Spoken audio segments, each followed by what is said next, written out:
Panibagong araw para sa bagong luwal, wala pang muwang at nalalaman. Mga mata na katamtaman pa lang ang naaaninagan, laging inaantabayanan. Di sila maganda o gaga, pag ngumawa na hirap mapatahan. Di pa gumagana, yaong pang unawa upang mapaliwanagan.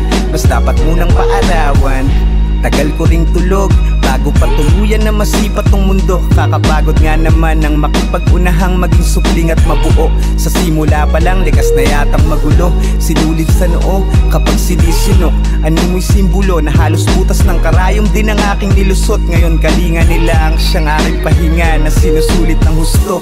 Masungit na sumpong sa panahong nag-uusbunga na ang mga ngipin. Hinaharot na agad mula pagkagising at kung sanang naisip. Palayaw nila sa akin, dala ng panggigigil.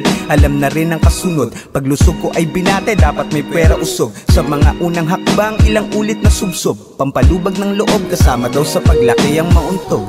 Nasasaktan subalit, mas lalong nasusubok. Gumapang at kumapit, san man mapatukod. Gabay para matuto kung paano ibalanse mga binti kong gamit hanggang sa humarurot. Tila humayo pabulusok, ulit na binabase sa bilang ng puyo ko. Ngita rin sa dami ng galos sa aking tuhod. Dala ng sinasabing katigasan ng ulo. Maglaro lang lagi, walang pakisagutok. Basta makasali, asarin man pagburot.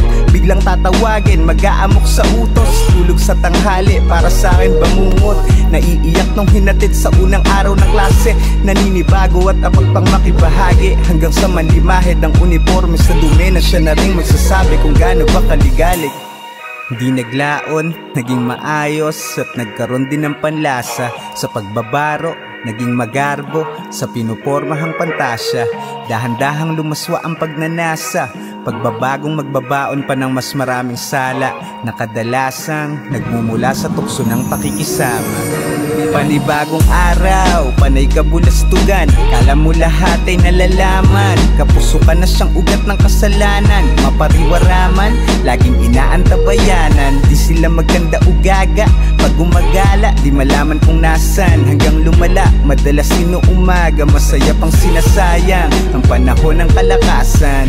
Ang hina ko sa'yo, ilan lang sa salita na madaling nagpatango. Pakitungo'y tinimbang, kaya puro pabigat naman ang sermong natamo.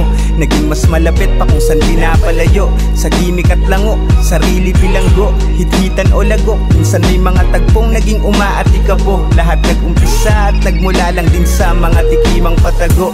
Biktima lang po, katwirang pabiro pa sa mapanghusgang paligid. Unti-unting pinatinuri ng pag-ibig. Buti may kabingig, siyang nasandala nung tumalikod na sa hilig. Sa mabilisang pagbuod, nagbunga ng paslit ang dalawang pinagbuklod. Nagsama't nagdaan sa sagana at lugmok. Ligaya o lungkot, pagmamahalan at samaan ng loob. Buhay miserable, doon na nga natutong. Kita ay sumahin sa lumalagong konsumo at pagugol. Bayaring marami, dapat lumagari bago pa may maputol. Hanggang yumabong pa ang puno, nagsanga ang lahi, ugat na may dugo ko. Swerte kung sakaling umabot pa sa puntong masilayan na aking mga apo sa tuhod. Matandang ulyanin, tanging matutulong. Makapagmungkahi ng payo at panuto sa mga suliraning minsang nasalubong. Bago pa sumapit ang aking paghuhukom, mga iyakan paghatid ng mabagal na karwahe. Pagtapos ng buhay, meron pa bang mangyayari? Tanong yan ng marami, nalaman ko ang sagot at ang sunod na bahagi ay di ko na masasabi. Tayo ba'y kaluluwang may katawan na saplot?